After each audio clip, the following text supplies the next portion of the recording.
What about my love? Wasn't it enough? Just let me know so I can hold you. All right, tight ends list. Mason Taylor is a beast as a receiver. He's a mean guy. Again, when it comes to being close to Gunnar Helm, he's very similar in my opinion. Maybe not as good of a blocker, but he is in a lot of ways more reliable as a receiver. Not as dangerous after the catch though. So I do have clear distinctions between Mason Taylor and Gunnar Helm here. And I'm going to say this about Gunnar Helm. I've had him at my number 1 spot. I've had him at my number 3 spot. The only reason I have him at number 5, let's just, this will explain everything you need to know about how I feel about Gunnar Helm. Who's a better pass catcher than him? Harold Fannin Jr. Who has the most untapped potential? Oronde Gadsden. Out of respect for Tyler Warren, how dominant he could be, that's why he's at number 2. Yeah. Colston Loveland is probably the most well-rounded tight end in this class. That's why he's at number 1. Gunnar Helm has qualities of all these guys put together, and is probably the most exciting pass-catching tight end in this class. As far as like go up and grab it, Quinn Ewers, I could count about 5 times on film that Gunnar Helm went up and caught a pass that he wasn't supposed to catch from Quinn Ewers when he was off target throwing it downfield. He's amazing, man. Tough kid. Y'all know he like ripped his ankle apart at the combine and didn't show any signs of it. Because I'm watching, just kept running. Were you watching that his 40 and being like, he should have ran faster than that? He ran like a 4.8. No, bro. When I saw it, it was a 4.84. I saw that and I was like, "There's no way!" Like I didn't believe it. I was like, just from watching him for the last couple years, I'm like, "There's no way Gunnar Helm just ran a 4.84. Like that's got to be wrong." I told my wife that too. I was, and she said that she was like, "Ooh, he rolled his ankle pretty bad." And then he got back out there and lined up. I was like, "I think he's all right." It's like me stepping on a crack on the sidewalk. Like I'm all right. Yeah. And then you see the photos after, and he participated the whole time with that. Didn't show any signs, catching passes and everything. Didn't show any signs that it affected him. Yeah, I want Gunnar Helm on my team, yo. Yeah.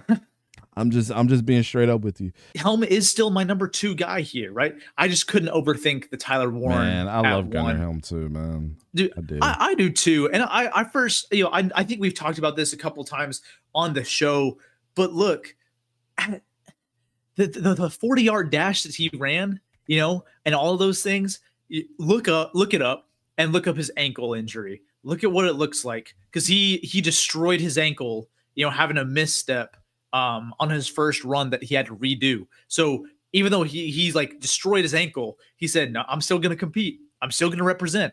I'm still going to go out here and run this 40, even if I'm slow." And he did that. He didn't get a chance to rerun his 40 at his pro day because he was still nursing that ankle injury. But for me, that told me a lot about Gunnar Helm as a competitor. The fact that he was out there, about what he's like as a teammate. Man, he's going to give you his all. And he was still at the pro day, even though he couldn't compete. Man, he didn't skip out on that. Yeah. He's going to be his teammates one last time. Yep. And thirdly, when you watch the film, this dude is an elite tight end. He straight up is. Gunnar Helm, for me, he may not have had the most yards in the class, right? He had just shy of 800, 7 touchdowns, so pretty solid. But for me, what stood out was he's the only tight end in this top group who primarily lined up as an inline tight end. This dude can block, and he's used to it. He's used to being used as most NFL tight ends will be used, right? And even with that in mind, he still had an incredible 7 yards after catch per reception. He also had average 13 yards per catch. His numbers back it up, right? And when you watch him play, he makes guys miss. He's maybe not like quick per se, but he can, once he accelerates, he can reach a pretty good top end speed, and he's somewhat nimble for a tight end, right? I like him on the sidelines when it comes to having to, toe tap to keep the, to secure a catch. I like him catching an outbreaking route and being able to stop on a dime and cut upfield. I like him making guys miss. For me, right, Gunnar Helm is complete. like Tyler Warren, but he doesn't have the gaudy numbers and the same level of athleticism as Tyler Warren. Yeah. So I do have him as a close second. Colston Loveland I view very similar to Taylor in what they're able to do. But Loveland, he has his route running and his agility out there. It's probably second only to Tyler Warren when it comes to how nimble he is and quick. And so I like Loveland out here. I've heard and seen the stuff of him being, the second tight end off the board, also being a first round pick. It wouldn't surprise me. Again, he's my number 4 guy, but look, he can be a special tight end, right? I think of a guy like Isaiah Likely. Maybe he's a little bit better of a blocker initially, but someone who's just going to be immediately a threat as a second tight end, as a receiver. Colston Loveland to me is that guy. Let's get over to Harold Fannin Jr. The dude got disrespected this year. Let's just be honest about this. Oh, should have won the 𝗕𝗂𝘂𝗀𝗃𝗂𝗃, and he should have won, if not the 𝗕𝗂𝗃𝗂𝗃𝗃, he should have won the John Mackey Award. Yeah. People don't understand how good of a blocker Harold Fannin Jr. can be. Go watch his matchup against Abdul Carter, and then come back and tell me that dude can't block his ass off when he needs to. The only reason he didn't have more yardage in the game than Tyler Warren did is because of his quarterback. You give him Drew Allen. Yeah, Connor Bazelak is not. He's not terrible. I mean, I'd actually be defending Connor Bazelak more than anybody else. But he played at Missouri, former Power 4 guy. Let's be honest though. If you switch spots, Harold Fannin Jr. probably would have 300 yards in that game. Agreed. Yep, he's a beast, man, and super nice guy. We love him. Yeah. Oh, I was just about to say, man, I saw him firsthand. I was on the sidelines for that game when we played Bowling Green this past season. Torched us, bro. It was not fair. Mm-hmm. Anyways, and Harold Fannin, I originally had him higher. I did. I've just always struggled with how do you use him as a blocker, and not is he good at blocking, but how do you use him as a blocker? Yeah, because he has his moments, but he's inconsistent.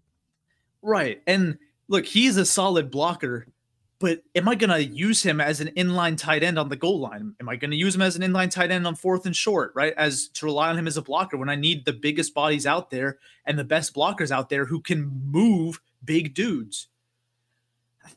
To me, Harold Fannin is more of like a slot guy or even an H-back, right? Which are very common for tight ends in the college game, but you don't see many H-backs in the NFL who are utilized constantly at the level that Harold Fannin was this past year at Bowling Green.